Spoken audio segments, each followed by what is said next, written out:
आपल्यासोबत बोलण्यासाठी कमलाकर दरवडे आहेत. तर त्यांनी एक आरटीआय फाईल केलेली होती आणि त्या आरटीआयमध्ये धक्कादायक खुलासा झालेला आहे. मुंबईमध्ये जवळपास 10 लोकांमागे एका व्यक्तीला कुत्रा चावत असल्याची धक्कादायक घटना समोर आलेली आहे. आपण त्यांच्याकडून या संदर्भात अधिक माहिती जाणून घेणार आहोत.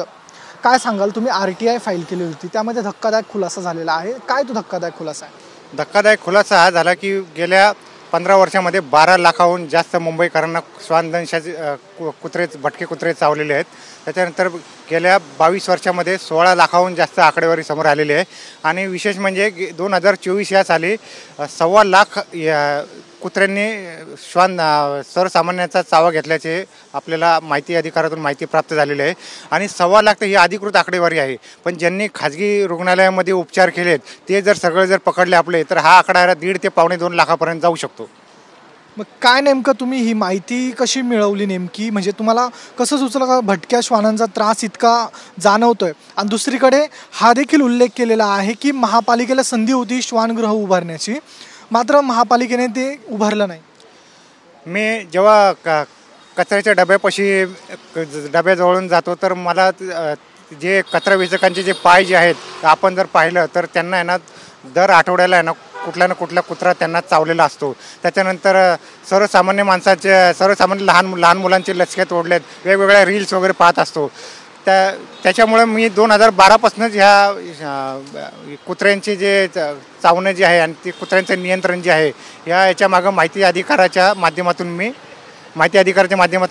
वेळोवेळी माहिती काढत आलेलो आहे.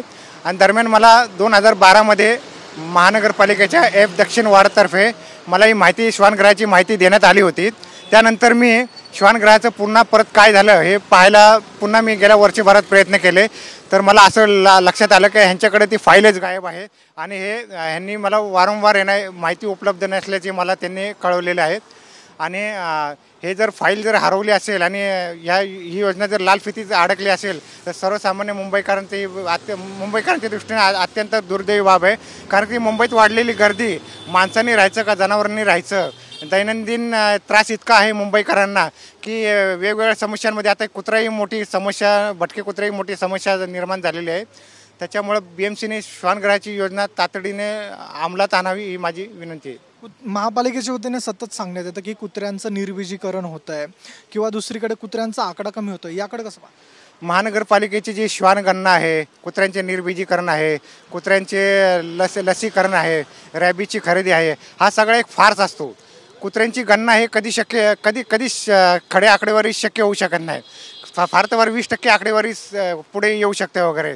त्याच्यामुळं श्वानगृह कुत्र्यांना ठार मारण्याला सुप्रीम कोर्टाची बंदी आहे. परंतु यावर अंतिम उपाय म्हणजे श्वानगृह आहे आणि श्वानगृहांच्या माध्यमातूनच कुत्र्यांची संख्या नियंत्रणात येऊ शकते.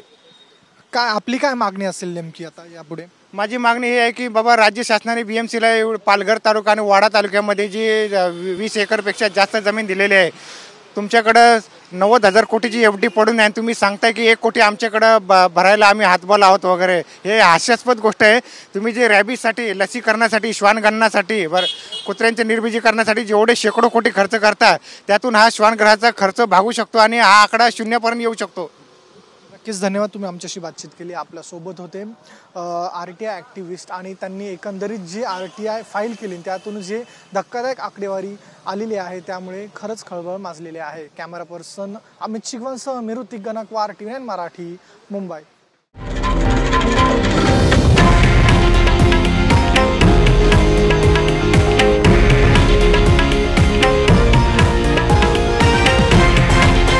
हे आहे देशातील नंबर 1 न्यूज नेटवर्क आणि आपण पाहत आहात TV9 मराठी, एकमेव.